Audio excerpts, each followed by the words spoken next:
মৃত ব্যক্তির ফটো তোলা বা ভিডিও কলে প্রবাসী আত্মীয়স্বজনকে দেখানো যায় যাবে কিনা, বাথরুমে থাকা অবস্থায় কোনো বিষয়ে নিয়ে চিন্তা ভাবনা করা কি অপছন্দনীয়, পরিহিত কাপড় দিয়ে মুখ মুছলে নাকি দারিদ্র আসে, এটা কতটুকু সত্যি, বাইরে সাধারণত হিজাব পরে এরকম অনেক মেয়েরাও বাসায় হাফহাতা গেঞ্জি পরেন, কেউ উপরে ওড়না পরেন, অনেকে পরেন না, মাহরামদের সামনে গেঞ্জি পরা জায়েজ হবে কিনা, মাহরামদের সামনে পর্দার পরিধি কতটুকু। চলুন তাহলে আর বিলম্ব না করে যে সমস্ত প্রশ্ন ইতিমধ্যে আমাদের কাছে চলে আসছে সে প্রশ্নগুলোর উত্তর আমরা দিতে শুরু করি। মোহাম্মদ সাইফুল্লাহ আপনি লিখেছেন, বাথরুমে থাকা অবস্থায় কোনো বিষয়ে নিয়ে চিন্তা ভাবনা করা কি অপছন্দনীয়, বাথরুমে যত দ্রুত সম্ভব কাজ শেষ করে বেরিয়ে আসতে হবে। এখনকার যে সভ্যতা, বিশেষ করে পশ্চিমা সভ্যতা, সেখানে বাথরুমে পত্রিকা পড়া, বিভিন্ন কাজ করা, বই পড়া ইত্যাদির কালচার রয়েছে, যেটা ইসলামের দৃষ্টিকোণ থেকে কোনো পছন্দনীয় কাজ নয়, এবং এটা আপনার সাধারণভাবে চিন্তা করলেও এটা কোনো উন্নত রুচির কথা নয়। এই জন্য দ্রুত সম্ভব সাথে সে বাথরুমের কাজ শেষ করে আমরা বেরিয়ে আসবো। তবে সেখানে বসে মনে কেউ চিন্তা ভাবনা করলে সেটি গুনাহ হবে না। চিন্তা ভাবনার জন্য যেন এটাকে আলাদা ফিক্স করে নেওয়া না হয়, প্ল্যান মাফিক যেন না হয়। আর রাগিব হোসেন প্রান্ত আপনি লিখেছেন, আমি রাতে ঘুমানোর আগে 3 কুল আয়াতুল কুরসি পড়ি, পরবর্তীতে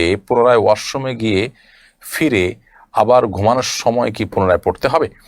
রাতে ঘুমানোর আগে যদি আপনি 3 কুল পড়েন, আয়াতুল কুরসি ইত্যাদি পড়েন, তাহলে এরপরে শোয়ার পর আপনি ওয়াশরুমে গেলে আর পুনরায় এটা পড়তে হবে না। শিউলি মাহমুদ আপনি রেখেছেন, মেয়েদের অনেকে নখের উপর একটু লম্বা ধরনের নকল নখ পরে, একইভাবে চোখের উপর আলাদা পাপড়ি ব্যবহার করে, মাথায় পরচুলা ব্যবহার করে, সৌন্দর্যের জন্য নকল নখ, নকল পাপড়ি এবং পরচুলা ব্যবহারের শরীর বিধান কি? বোন শিউলি, এটি শরীর দৃষ্টিকোণ থেকে নাজায়েজ এবং গুনাহের কথা। কারণ প্রথমত এতে এক ধরনের চালাকি এবং প্রতারণার আশ্রয় নেওয়া হয়, নিজের যা নাই সেটা প্রকাশ করা হয় এবং মানুষের চোখে ধুলি দেওয়ার চেষ্টা করা হয়।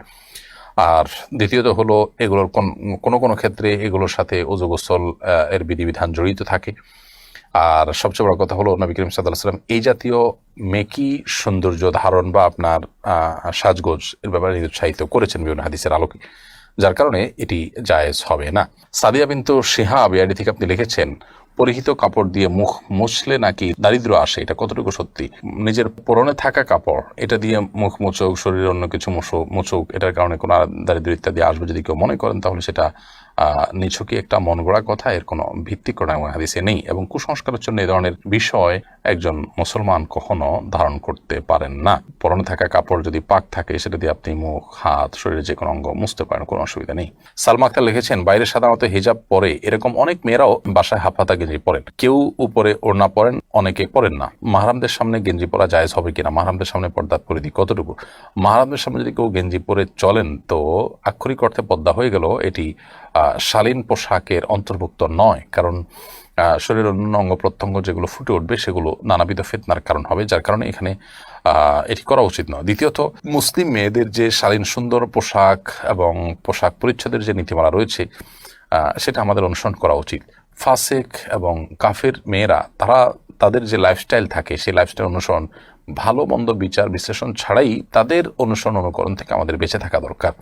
সেই জায়গা থেকে মুসলিম নারীরা একান্ত ঘরোয়া পরিবেশেও এই ধরনের পোশাক আশাক, বিশেষ করে মাহরাম ছেলে, আপনার বাবা, ভাই, তাদের সামনে পরা থেকে বিরত থাকা উচিত। আর যদি পরে না একান্তে, তাহলে সেগুলোর উপরে অন্য কোনো কাপড় চোপড় পরা উচিত। হ্যাঁ, স্বামী আছেন একান্তে বা অন্য কোনো লোক নাই, তখন তিনি পড়তে পারেন। তারপরও যে ফাসেক এবং কাফের মেয়েদের সাথে সাদৃশ্য গ্রহণ থেকে যথাসম্ভব বিরত থাকা উচিত। কারণ আমরা জানি নবী সাল্লাল্লাহু আলাইহি ওয়াসাল্লাম সেই প্রসিদ্ধ হাদিস, মান তাশাব্বাহা বিকওমিন ফাহুয়া মিনহুম, যে ব্যক্তি কোনো জাতির সাদৃশ্য গ্রহণ করে সে তাদের অন্তর্ভুক্ত হয়। মোহাম্মদ ইয়াহিয়া আহমদ কিবরিয়া আপনি লিখেছেন, মৃত ব্যক্তির ফটো তোলা বা ভিডিও কলে প্রবাসী আত্মীয়স্বজনকে দেখানো যায় যাবে কিনা, ভিডিও করে দেখালেন সেটি জায়েজ আছে, এটা লাইভ দেখানোর মতো, সেটা জায়েজ আছে। তবে ছবি তোলা থেকে যথাসম্ভব অ্যাভয়েড করা উচিত, কারণ এটা কল্যাণের কোনো দিক নেই। অনেক সময় মানুষের মৃত্যুর পর বিকৃতি ঘটে ইত্যাদি ইত্যাদি, আর এগুলো স্থায়ীভাবে থেকে যায়, নানা রকম ঝামেলার পথ উন্মুক্ত করে। ছবি তোলা যারা জায়েজ বলেন, তারাও প্রয়োজন ছাড়া, একান্ত প্রয়োজন ছাড়া ছবি তোলাকে অনুচিত এবং উত্তম কাজ মনে করেন।